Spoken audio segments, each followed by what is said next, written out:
sino po ang natitirang alas ninyo?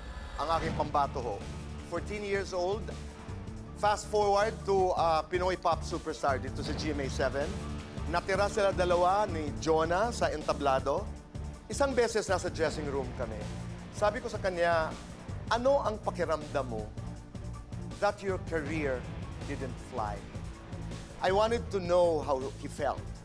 Dahil sabi ko, ang pinanggagalingan ko, sobra ang bilib ko sa'yo bilang isang singer.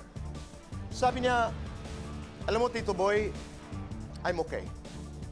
I'm okay because I'm able to support my family. I'm able to teach. I'm a vocal coach. Nakakapag-backup singer ako. Pero hindi pa rin nawawala yung aking pangarap. Kaya ang gabing ito po ay mahalaga para sa kanya. Importante, ang bagong laban ng kanyang karera ay nagsisimula ngayong gabi. Ang pambato ko po para sa Battle of the Best ay si Brennan Espartines. Pilipinas, Brian Espartines! Pakiramdam namin parang nanonood kami ng Broadway. Pakita lang natin to, Brennan. Itong gloves na to. Grabe yung detalye. Sino nag-suggest niyan? Of course, none other than Tito Boy. Regalo po sa akin yan ng humanaw na dakilang designer na si Rocky Gathercole. Si Rocky Gathercole po ay isang Filipino designer who made it very big in the US. Gumagawa ng mga aksesorya, mga damit para kina Lady Gaga and company. Sabi ko, Brennan, suot mo. Maaring ito yung katulong natin sa laban mo. Lucky charm. Grabe.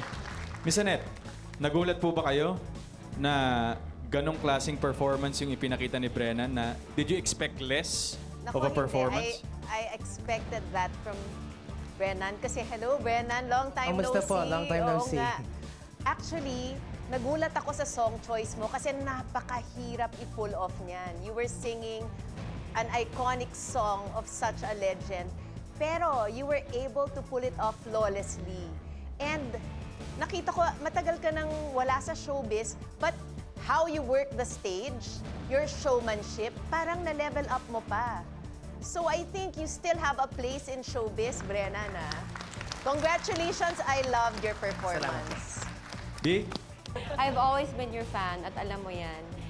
Just like Miss Annette, nagulat ako sa song choice kasi sanay ako na narinig kang kumanta ng R&B and you chose such a big song and you pulled it off.